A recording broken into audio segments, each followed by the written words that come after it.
Hey folks, welcome to ICHE's Take 5. Today I want to try to address the age-old homeschooling question, what about socialization? Now I realize some of you veterans are saying, are we still here? Well, as a matter of fact, we are. And it's an important question for those who are new to homeschooling and for those who are considering homeschooling to answer, because they hear that question quite a bit, even though there's no statistical backing for that presumption. As a matter of fact, when it comes to statistics, just the opposite is true. Thomas Smedley, in his master thesis at Radford of University of Virginia, took his information and plugged it into a statistical program for the social science, and he found out that when it came to social interaction, homeschoolers ranked in the 84th percentile. Where did their public school counterparts rate? 27th percentile. 84% compared to 27% when it came to social skills. That's the facts. Now you might be asking, well, how does that happen?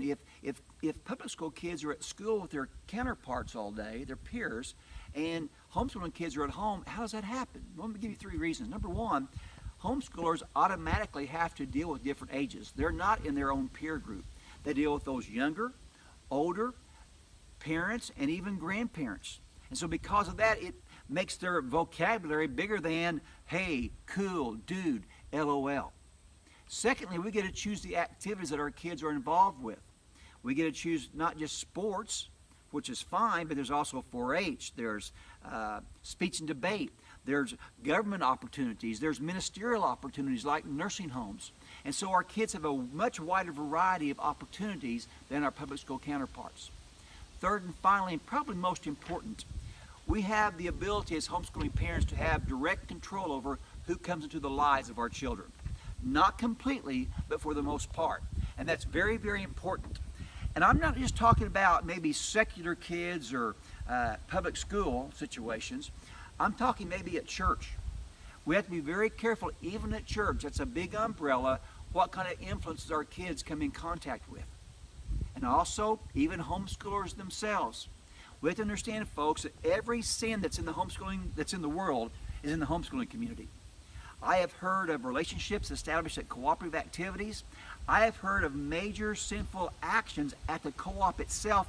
There was a lack of adult oversight, that some tragic things happened there. So we cannot be complacent with who our kids hang around with. When I stepped down from the ministry about 7 years ago, we had about a year and a half as a family to really connect with each other. It was a providential time that bore much fruit. Now, 5 years later, we're going every which way. But that time together as a family, when we really developed the social skills together, was, I think, paramount in God's economy for us as a family. So I encourage you this day, when somebody asks you about homeschooling, share with them the statistics and the truth and why this is to be. This is Kirk Smith with ICHE's Take 5.